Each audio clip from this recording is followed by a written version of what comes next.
Note लिखिए, the magnification produced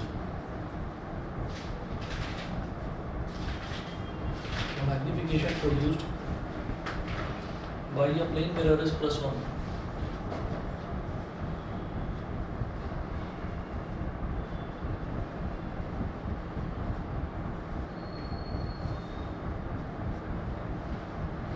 The magnification produced by a plane mirror is +1. Full stop. What does this mean?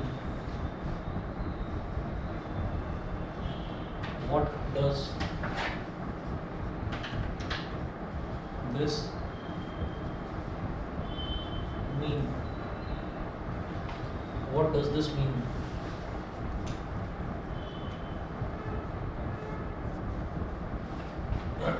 What does this mean? इसका मतलब क्या है? अब वो बोल रहे हैं ना magnification produced by a plane mirror is +1. What does this mean? हमें मैग्निफिकेशन का फॉर्मूला मालूम है, ठीक है?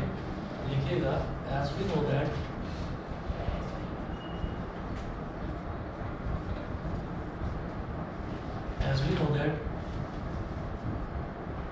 m is equal to h2 upon h1. h2 upon h1 होता है. Yes, sir.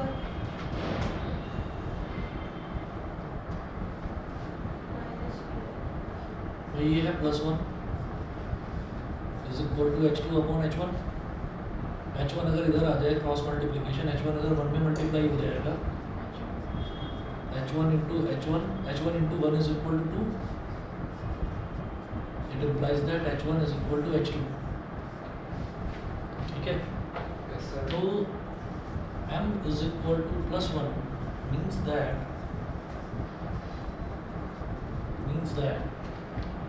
height of object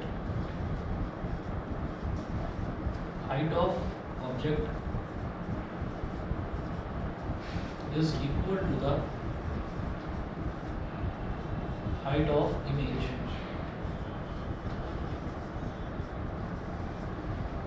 object की हाइट और इमेज की हाइट दोनों की दोनों सेम हो जाएंगी. मैग्निफिकेशन +1 का मतलब ये होता है. क्लियर है? ठीक है, समझ गए? अच्छा, क्वेश्चन नंबर 5 देखिएगा.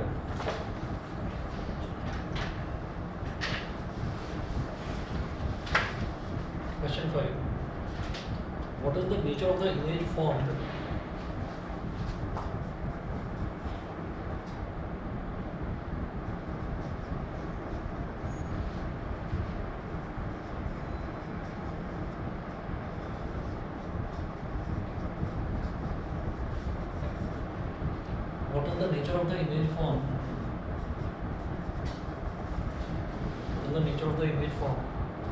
by a concave mirror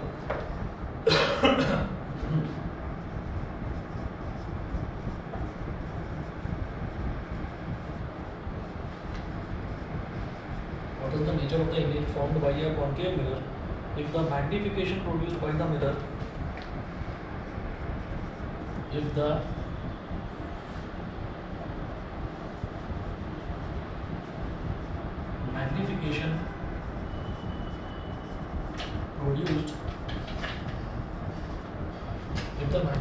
produced by the mirror is +3.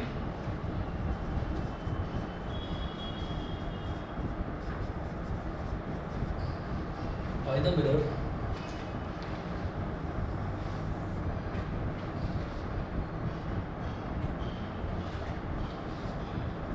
is +3. अब अगेन इन्होंने कोई चीज़ बोली नहीं है हमको. इन्होंने बोला what is the nature of the image formed by a concave mirror if the magnification produced by the mirror is +3. Magnification अगर +3 है तो आपको नेचर बताना है. अभी जो इमेज का नेचर है ना, वो नेचर दो टाइप के होते हैं. एक होता है रियल एंड इन्वर्टेड और एक होता है वर्चुअल एंड डायरेक्ट. ठीक है? तो यहाँ पर आप क्या कहेंगे, since m is equal to h2 upon h1 और m कितना है +3, h2 upon h1, it implies that 3 into h1 is equal to h2. मतलब h2 कितना हो गया, 3h1. ठीक है, H2 is equal to 3H1 हो गया, यानी कि जो हाइट ऑफ इमेज है वो ऑब्जेक्ट की 3 टाइम्स होगी। It implies that height of image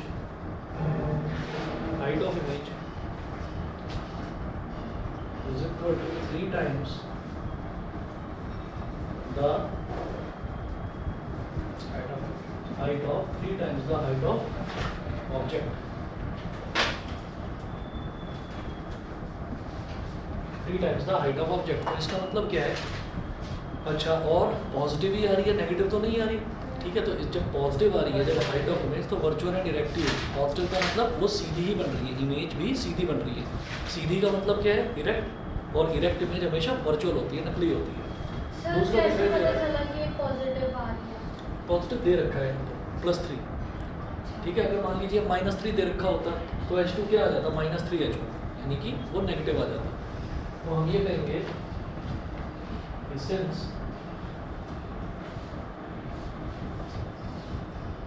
H2 is positive and also H2 is equal to 3 times the height of object, यानी कि कैसी बन रही है? बड़ी बन रही है ना, तो एनलार्ज बन रही है। तो हम ये कहेंगे nature of image is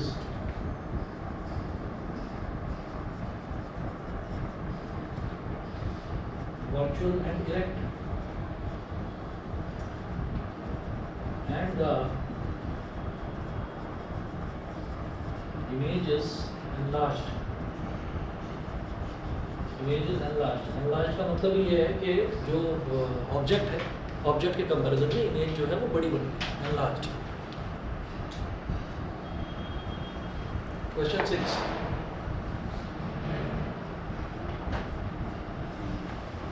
Question number 6. What is the nature of the image formed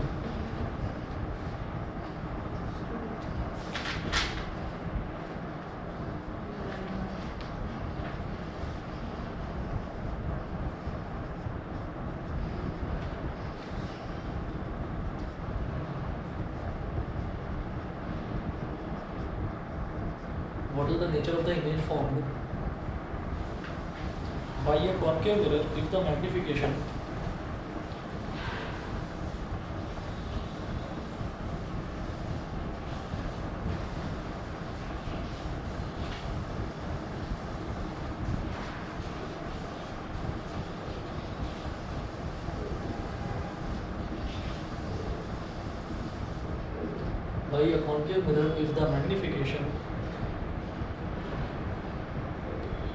produced by the mirror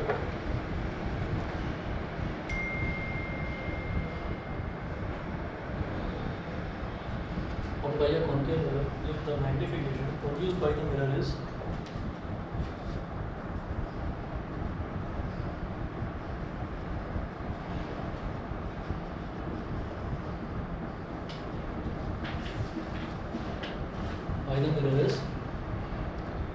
-0.75।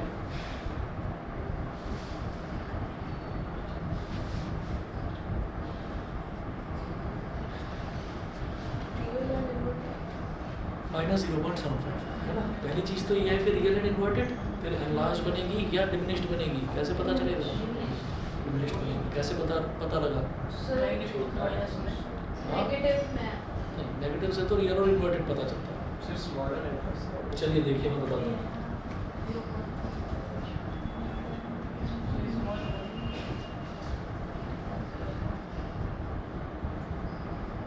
अब m कितना दे रखा है? -0.75 is equal to H2 upon H1। इसका मतलब -0.75 into H1 is equal to H2। Into H2 is equal to -0.75 H1। तो एक चीज़ तो ये है कि जो ये H2 है, इसका साइन जो है वो नेगेटिव है। हम ये कहेंगे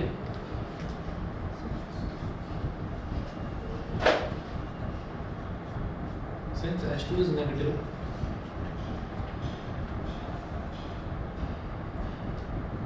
so nature of image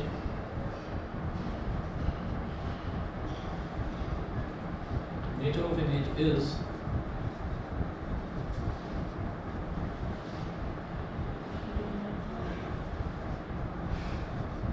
real and inverted. पहली चीज तो ये हो गई कि nature of image is real and inverted because H2 is negative. उसके अलावा हम ये कहेंगे also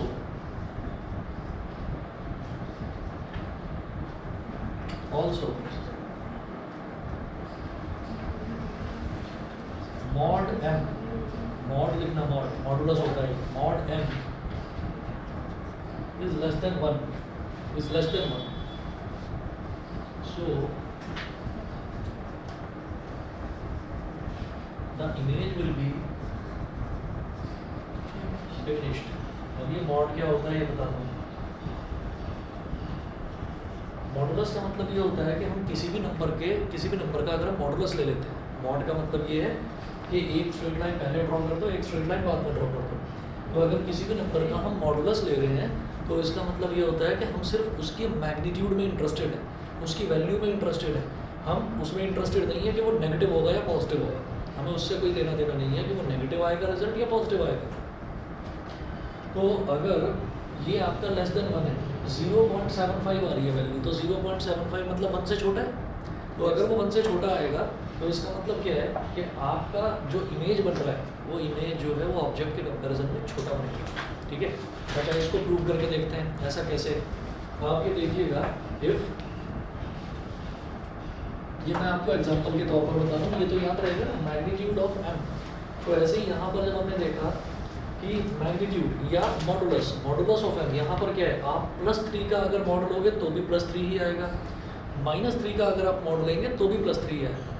मॉडुलस का मतलब है कि आप उसका साइन गायब कर दो, बस उसकी वैल्यू की बात करें आप, रिजल्ट वो आपको पॉजिटिव ही देगा बस. तो अब अगर मैं ये कहूँ कि if h1 is equal to 100 centimetre, मतलब अगर ऑब्जेक्ट की हाइट 100 सेंटीमीटर है, समझ रहे हैं, ऑब्जेक्ट की हाइट अगर 100 सेंटीमीटर तो h2 कितनी हो जाएगी? h2 बोलो कितना हो जाएगा? -0.75 इंटू 100.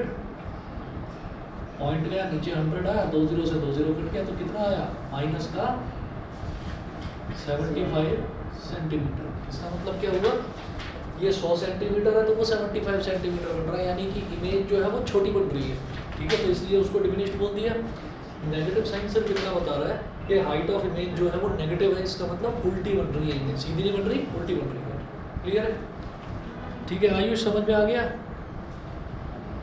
Yes sir. ठीक है.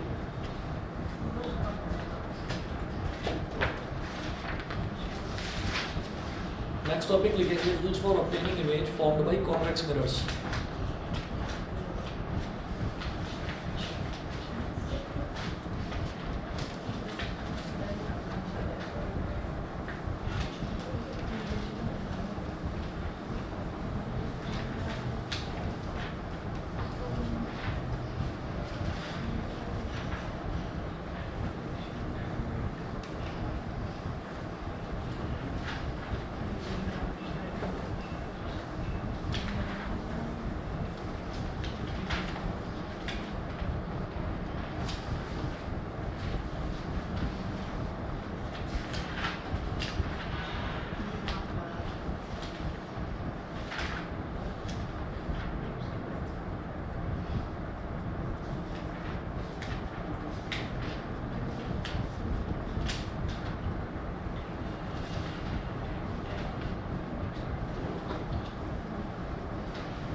Rules for obtaining images formed by convex mirrors. अब इसमें जैसे हमने कॉन्केव मिरर के रूल्स देखे थे ना, कॉन्केव मिरर के रूल्स ये थे कि पहला रूल ये था कि अगर कोई भी ray of light principal axis के पैरेलल है तो वो मिरर से टकराने के बाद, कॉन्केव मिरर से टकराने के बाद फोकस से गुजरेगी. ठीक है. दूसरा रूल ये था कि अगर कोई भी ray of light centre of curvature से गुजरती है तो वो मिरर से टकराकर उसी रास्ते वापस लौट जाएगी। तीसरा रूल ये था, अगर कोई रे ऑफ लाइट फोकस से होकर गुजरती है तो वो मिरर से टकराकर प्रिंसिपल एक्सिस के पैरेलल हो जाएगी। और चौथा रूल ये था कि अगर कोई भी रे ऑफ लाइट पोल पर टकराती है तो जिस एंगल पर टकराएगी उसी एंगल पर रिफ्लेक्ट होगी। ये 4 रूल्स थे। अब मैं कॉन्वेक्स मिरर के रूल्स देखता हूँ। पहला rule, a ray of light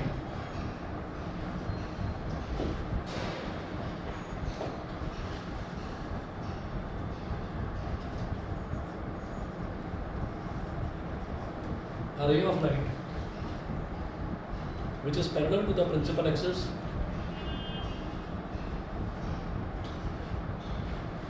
a ray of light which is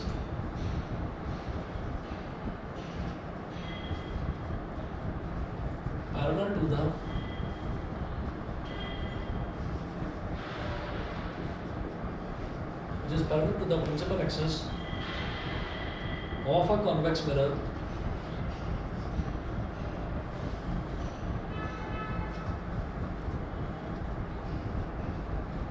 which is parallel to the principal axis of a convex mirror appears to be coming from its focus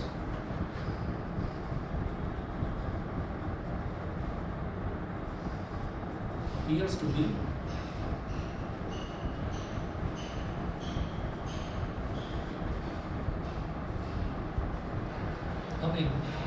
be coming from its focus after reflection from the mirror.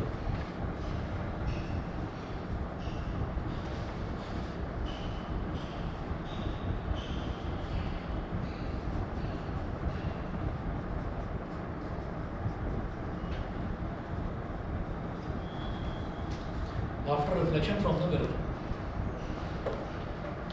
अब convex mirror बनाना है। Convex mirror में जो गहरी वाली side है, जो केव वाली side है, उसको पॉलिश कर देना है, पेंट कर देना है। और जो बल्जिंग आउट सरफेस है, बल्जिंग आउट सरफेस पर से रिफ्लेक्शन होगा, मतलब रे ऑफ लाइट वहाँ पर स्ट्राइक करेगी।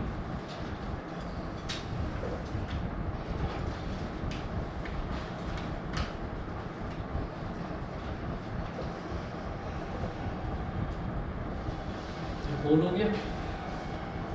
अब एक चीज देखनी है हमको कि अगर इस कॉन्वेक्स मिरर को मैं कंप्लीट स्फीयर बनाना चाहूँ कि ये कॉन्वेक्स मिरर हमने कौन से स्फीयर में से काट के बनाया है, तो अगर इसको मैं पूरा स्फीयर बनाना चाहूँगा ऐसे, तो वो स्फीयर राइट हैंड साइड में बनेगा। जब राइट हैंड साइड में बनेगा तो इस स्फीयर का सेंटर कहाँ पर होगा, इस तरफ। ये सेंटर ऑफ कर्वेचर हो गया। और पोल और सेंटर ऑफ कर्वेचर को हम रेडियस ऑफ, इनके बीच के डिस्टेंस को हम रेडियस ऑफ कर्वेचर बोलते हैं। तो रेडियस ऑफ कर्वेचर का आधा क्या होगा, फोकस। तो एफ यहाँ पर हो गया। इससे क्या समझ में आता है, इससे ये समझ में आता है कि जो कॉन्वेक्स मिरर है, नींद आ रही है भयंकर, आज तो छुट्टी थी स्कूल की। पानी दूं थोड़ा सा, पूरा ही दे देता। पहले इधर देख लीजिए कि ये सेंटर ऑफ कर्वेचर हो गया। तो इससे ये समझ में आता है कि हमारा जो फोकस है वो कहाँ पर होगा, वो मिरर के राइट हैंड साइड में होगा। ठीक है, जो कॉन्केव मिरर में लेफ्ट हैंड साइड में होता था, तो कॉन्वेक्स मिरर में जो फोकस है वो राइट हैंड साइड में होगा। अब देखिएगा कि इसमें क्या करना है कि कोई रे ऑफ लाइट अगर प्रिंसिपल एक्सिस के पैरेलल आ रही है ऐसे, कोई रे ऑफ लाइट अगर प्रिंसिपल एक्सिस के पैरेलल आ रही है तो वो टकराने के बाद ना डाइवर्ज होगी, क्योंकि इसको क्या बोलते हैं, इसको हम डाइवर्जिंग मिरर बोलते हैं। तो वो डाइवर्ज होगी कैसे, as if it is coming from the focus, ऐसे जैसे कि वो फोकस से होकर आ रही हो।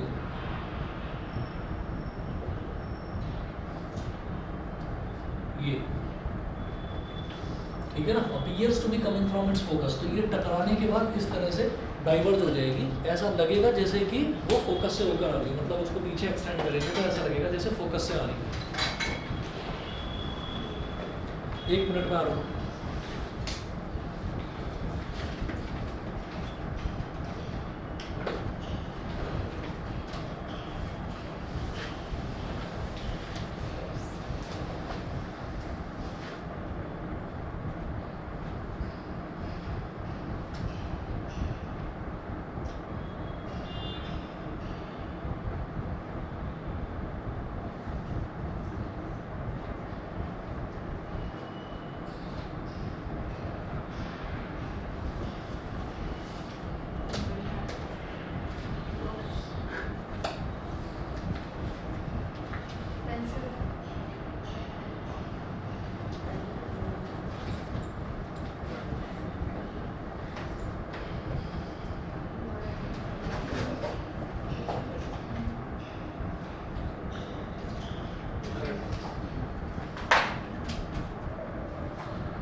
लगी लेके गया फोन पे गया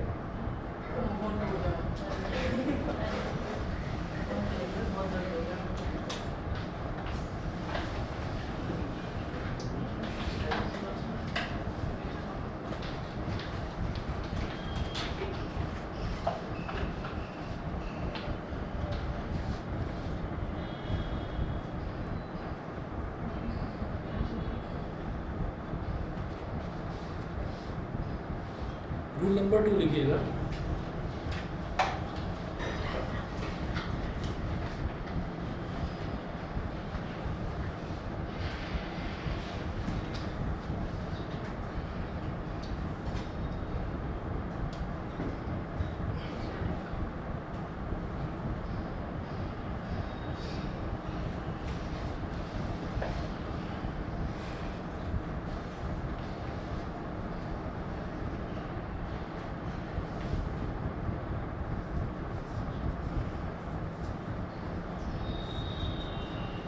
Rule 2.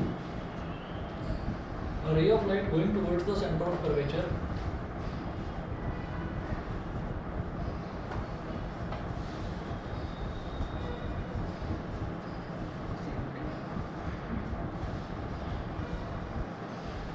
a ray of light going towards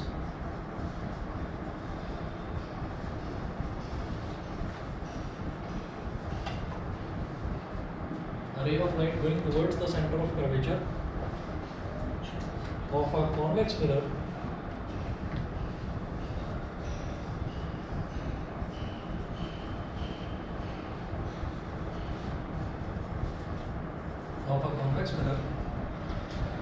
is reflected back along the same path. Is reflected back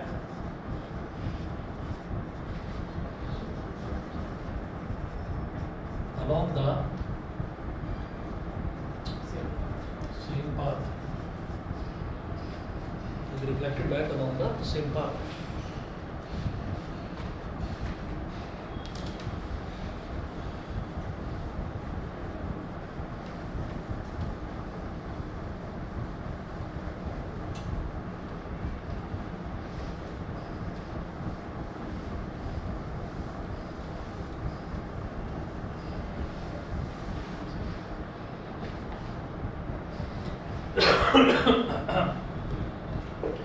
तो फिर से बनाइए कॉन्वेक्स मिरर।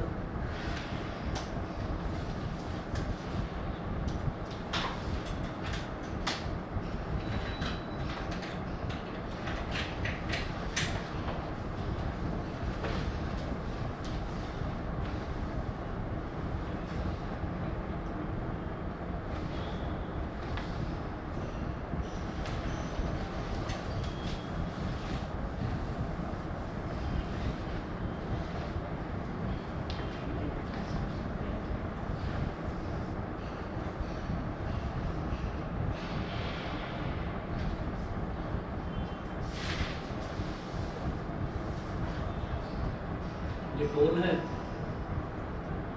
ये फोकस और ये सेंटर ऑफ कर्वेचर। तो अगर कोई भी ray of light centre of curvature की तरफ जाती है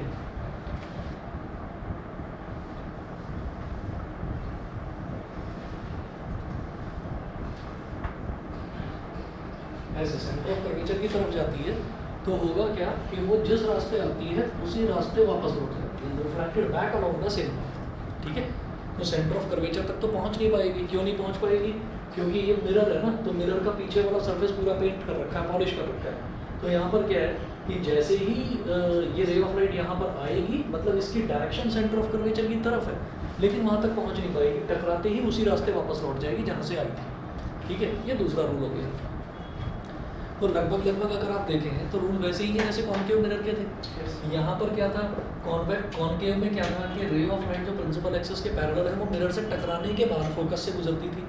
और इसमें क्या है कि जो ray of light principal axis के पैरेलल है वो इस तरह से डाइवर्ज होती है, ऐसा लगता है जैसे फोकस से आ गई। मतलब अगर रे ऑफ लाइट पैरेलल है तो उसका फोकस से रिलेशन है, जैसे कॉनकेव में था। वैसे यहाँ पर क्या है, वहाँ पर ये था कि अगर कोई रे of light centre of curvature से गुजर रही है तो जिस रास्ते जाएगी उसी रास्ते वापस लौटेगी। यहाँ पर भी ऐसे सेंटर ऑफ कर्वेचर की तरफ अगर वो इशारा कर रही है, अगर उस तरफ डायरेक्टेड है तो वहाँ तक पहुँच नहीं पाएगी, लेकिन उसी रास्ते वापस लौट जाएगी जहाँ से आई थी। क्लियर है? Yes. इसके बाद third rule, a ray of light, rule number 3,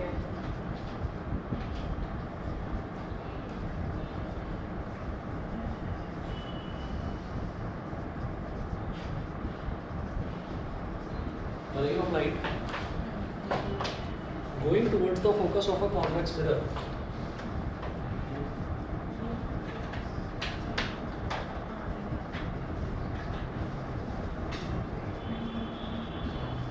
going towards the focus of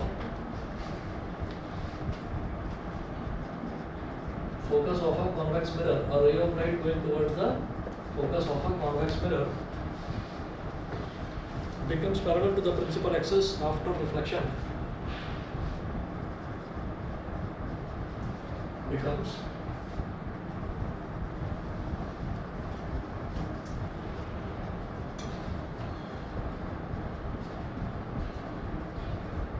parallel to the principal axis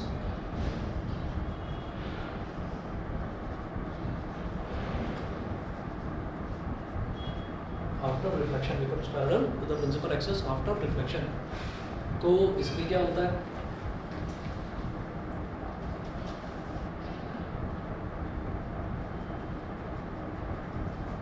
मैंने कॉन्वेक्स मिरर बना लिया, प्रिंसिपल एक्सिस है,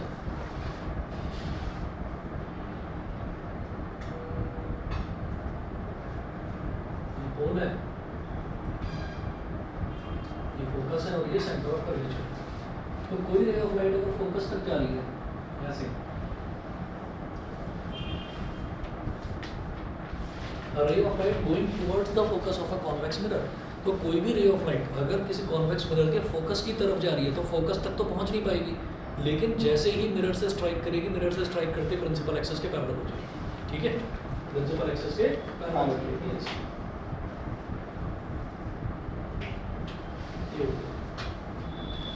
ठीक है जी, क्लियर? Yes, sir. उसके बाद रूल नंबर 4 सारे चैप्टर कब खत्म होगा? क्या? ये चैप्टर कब खत्म होगा? चैप्टर बड़ा है, टाइम लगेगा नहीं। जो इसमें 5th और 6th वो भी इसी पे ही पार्ट है। कौन सा वाला?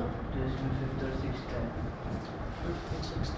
रिफ्लेक्शन और ह्यूमन लाइट। हाँ. हाँ, वो भी इसी NCERT एक्चुअली में अगर एक- एनसीईआरटी में देखें ना तो एनसीईआरटी में रिफ्लेक्शन वाला चैप्टर और रिफ्रैक्शन वाला चैप्टर वो दोनों तो एक ही है, लेकिन human I and the colourful world वो एनसीईआरटी में अलग Yes, sir. है ना। तो इसमें 3 चैप्टर है, एनसीईआरटी में 2 ही है बस।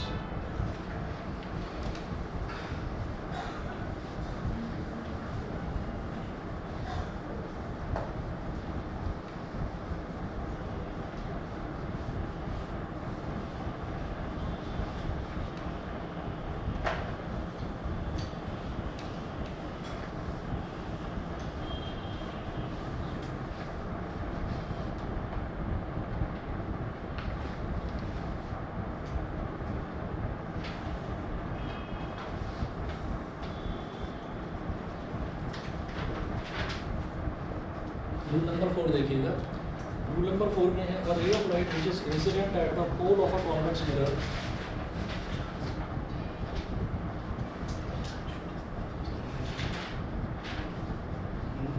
a ray of light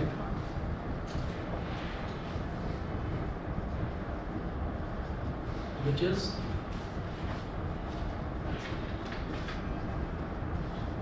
incident at the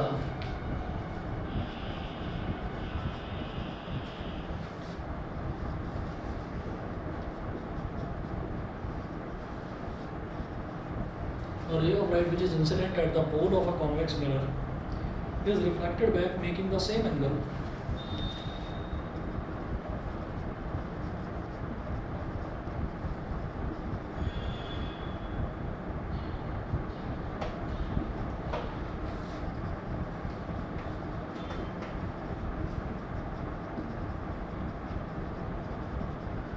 making the same angle with the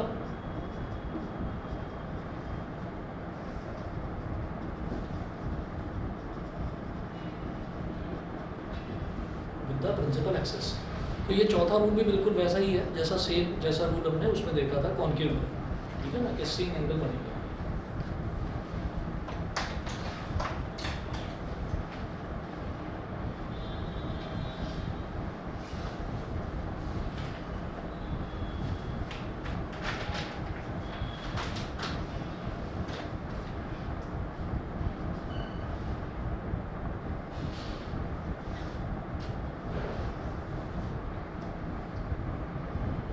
यहाँ पर एंगल x बन रहा है, तो ये वाला एंगल भी x ही बनेगा। ठीक है, ये रूल नंबर 4 है।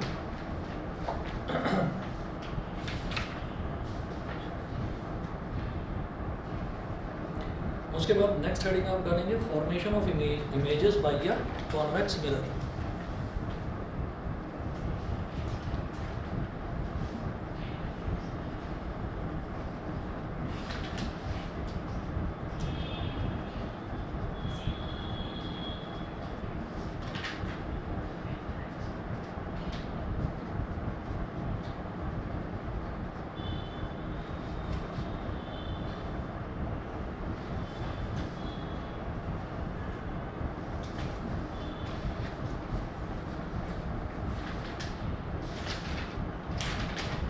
Formation of images by a convex mirror.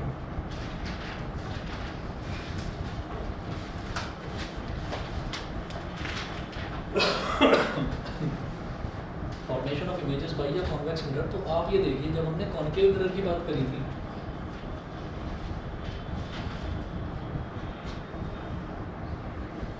ये कॉन्केव मिरर है, ये कॉन्केव मिरर का पोल था, ये फोकस, ये सेंटर ऑफ कर्वेचर। हमने 6 केसेस देखे थे। कैसे? एक केस क्या था कि ऑब्जेक्ट को रख दिया पोल और फोकस के बीच में, दूसरा केस क्या था कि ऑब्जेक्ट को रख दिया फोकस पर, तीसरा केस ऑब्जेक्ट को रख दिया फोकस और सेंटर ऑफ कर्वेचर के बीच में, चौथा केस ऑब्जेक्ट को रख दिया सेंटर ऑफ कर्वेचर पर, पांचवा case beyond centre of curvature और छठा केस एट इंफिनिटी। ठीक है, तो ये हमने 6 केसेस देखे थे। अब इसी तरीके से मैं कॉन्वेक्स मिरर पर आ जाता हूँ। तो कॉन्वेक्स मिरर में क्या है, कॉन्वेक्स मिरर इस तरीके से बनेगा, ऐसे।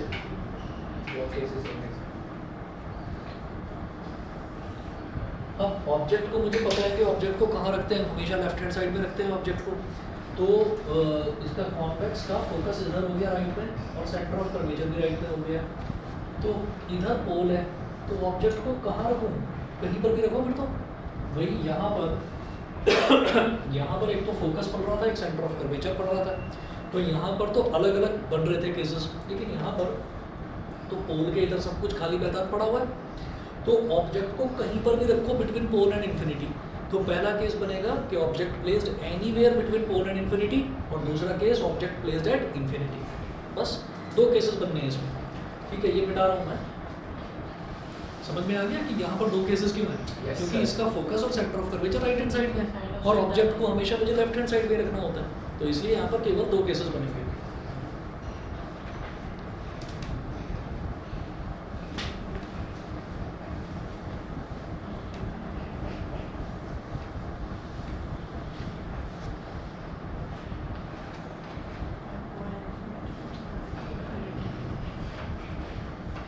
Object placed anywhere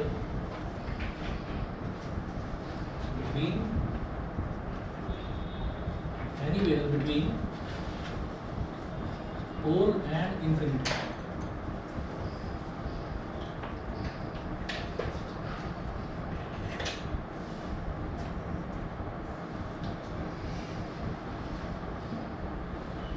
Object placed anywhere between pole and infinity.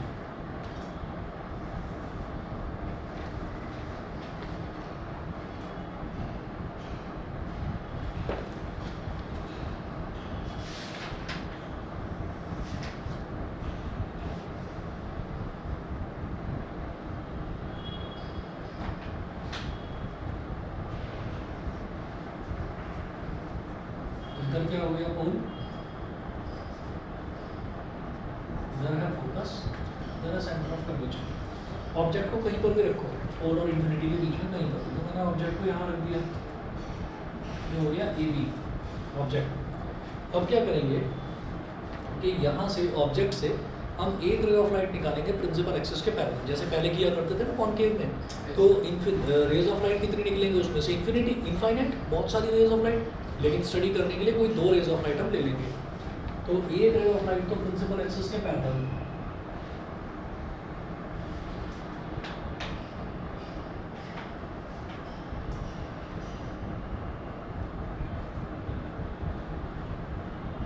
एक रे ऑफ लाइट हो गई प्रिंसिपल एक्सिस के पैरेलल।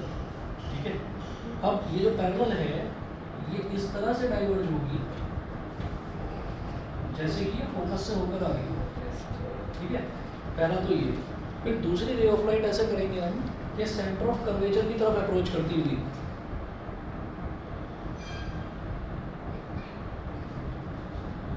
तो जो सेंटर ऑफ कर्वेचर की तरफ अप्रोच कर रही है वो जिस रास्ते जा रही है उसी रास्ते वापस लौट के आ रही है।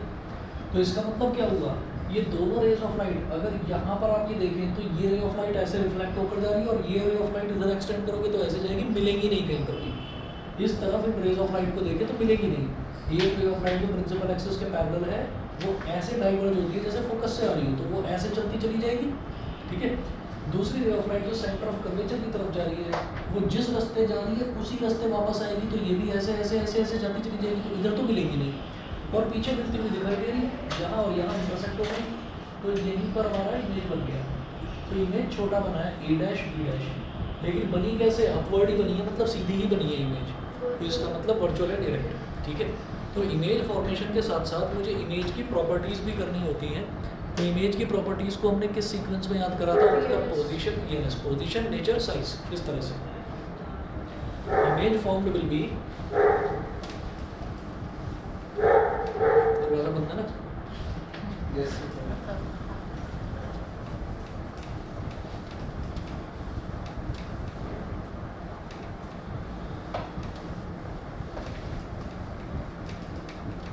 सर ये आपके ऊपर रहते हैं साइड में? ऊपर मतलब एग्जैक्टली ऊपर नहीं, ऊपर की साइड, मतलब ये 702 है तो 701 है ना, इसके बराबर है ऊपर 80।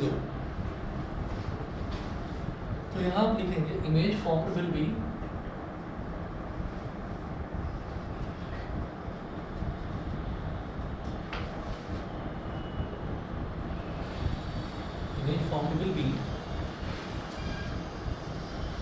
सबसे पहले पोजीशन के कहाँ पर बनेगी image, between P and F.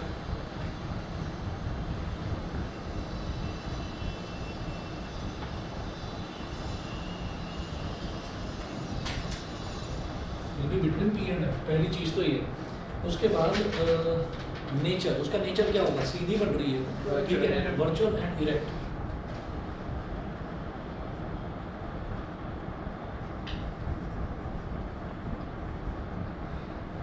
और फिर साइज, साइज देखिए ऑब्जेक्ट बड़ा है और ये छोटी बन रही है, diminished.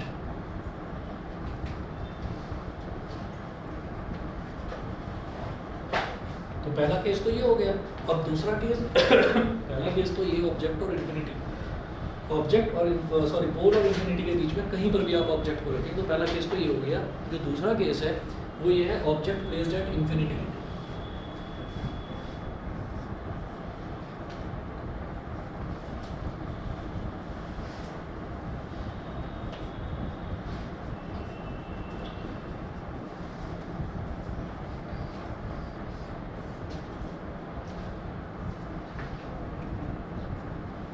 Object placed at infinity.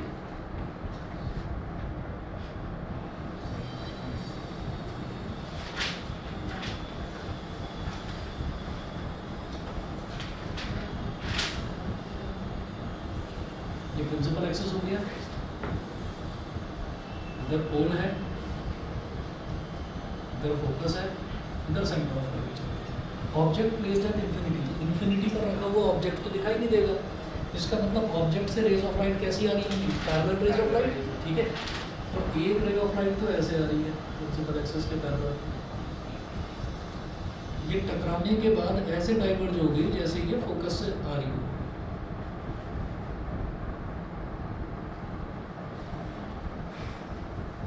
ऐसी दूसरी ray of light principal axis के पैरेलल,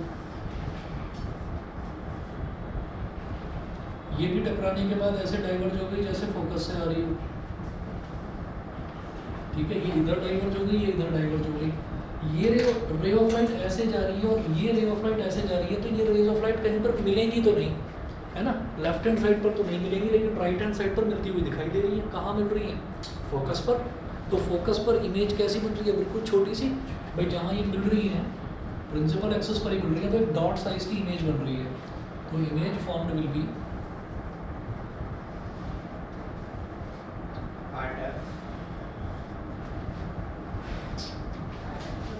फोकस में एट एफ, ठीक है, एट मेल form will be at f. ठीक है। और नींद उड़ रही तुम्हारी? अभी भी आ रही है? नहीं आज पोजीशन नेचर कुछ position nature and size. Nature क्या होगा इसका बताइए। जो भी पीछे बन रही मिरर के उसको हम करेंगे वर्चुअल एंड करेंगे।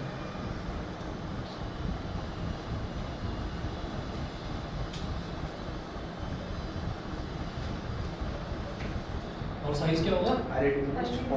पॉइंट सर पता नहीं आज नींद में हो कुछ?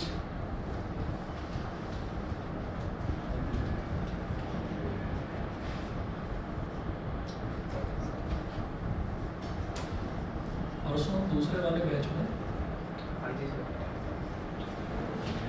यश को तुम्हारी याद आई। कैसे? कैसे? एक बच्चा छींका है ना, तो उसको तुम्हारी याद आई, कह रहे हो गॉड ब्लेस, वो होता तो गॉड ब्लेस भी बोलता। डिप्रेशन में क्या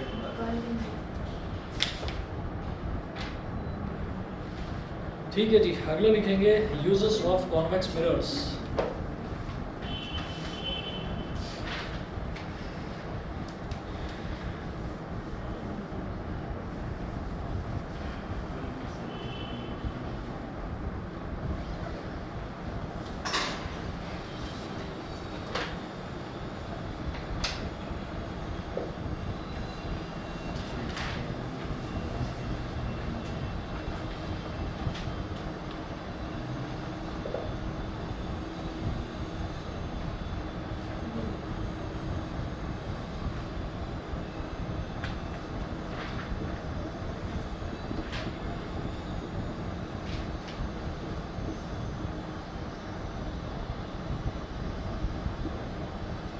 uses of convex mirrors,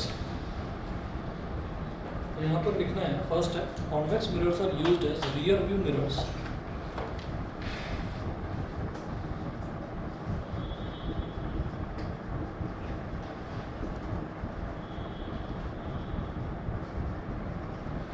convex mirrors are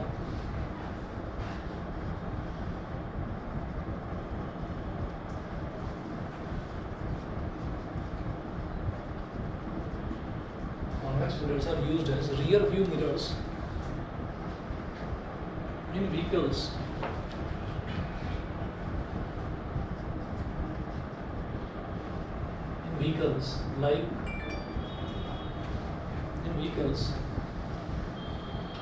like cars, trucks and buses. Like cars, trucks,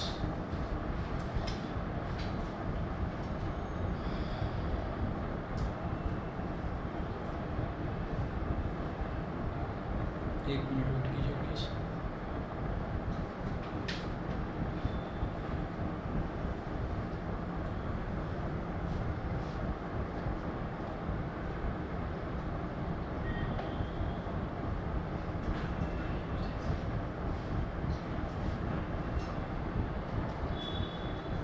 बाईस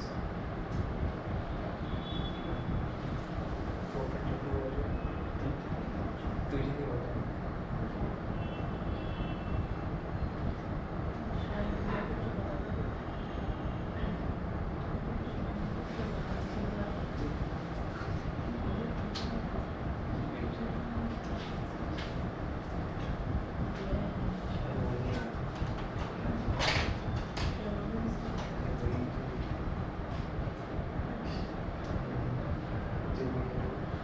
Like cars, trucks and buses.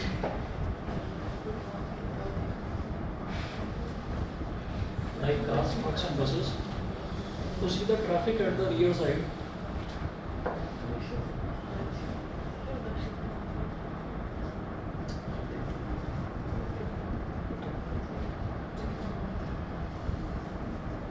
at the rear side,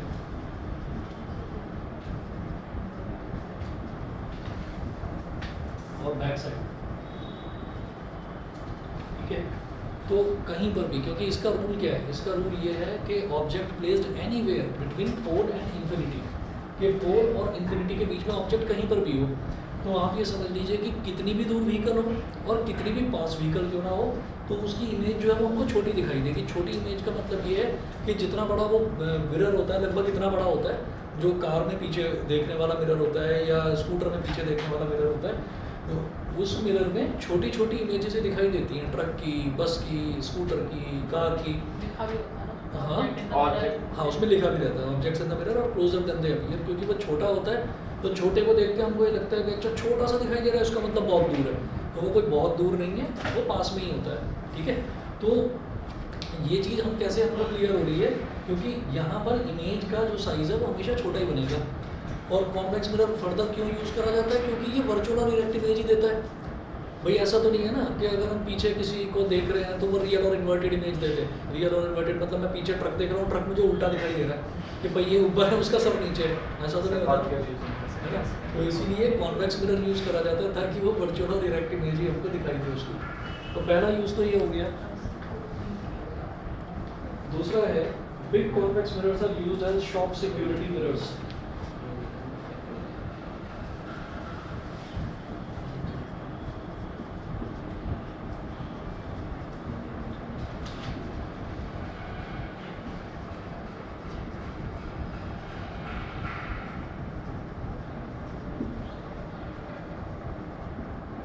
Used as shop security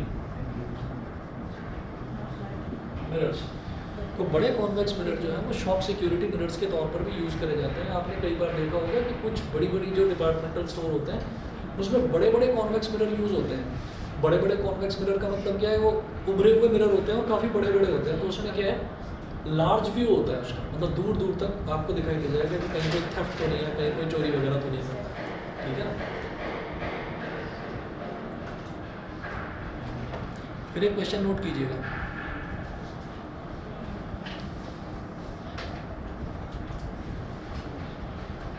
no matter how far you stand from a mirror,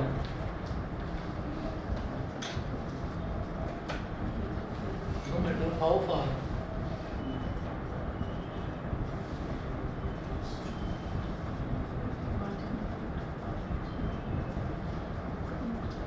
no matter how far you stand from a mirror, your image appears erect.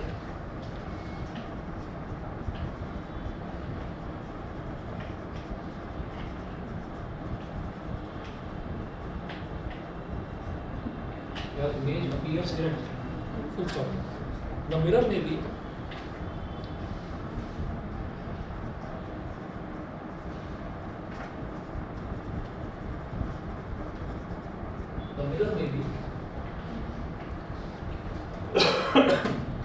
first है plane,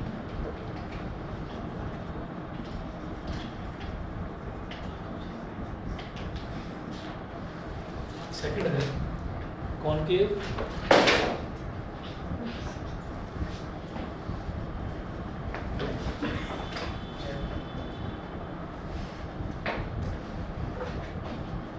third है convex,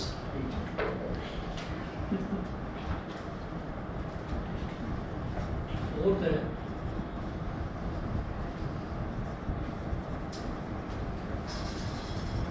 either plane और convex. Either plane और convex कौन सा होगा? Fourth. ठीक है, image जो है वो इरेक्ट ही होगी, तो इरेक्ट इमेज किस में मिलेगी? इरेक्ट इमेज मेरे को या तो प्लेन में मिलेगी या फिर कॉन्वेक्स में मिलेगी। ठीक है ना, क्योंकि उन्होंने पहले ये बोला no matter how far you stand. ठीक है, तो मैं प्लेन मिरर से कितनी भी दूर खड़ा हो जाऊँ मेरे को इरेक्ट इमेज ही मिलेगी, वर्चुअल और इरेक्ट। ऐसे ही कॉन्वेक्स मिरर से भी हम कितनी भी दूर खड़े हो जाएं तो हमको इमेज जो है वो वर्चुअल और इरेक्ट ही मिलेगी। कॉनकेव में क्या होता है कि पोल और फोकस के बीच में ही वर्चुअल और इरेक्ट मिलती है, उसके बाद तो सारी रियल और इन्वर्टेड ही मिलती है। ठीक है, चलिए चिंता करिए।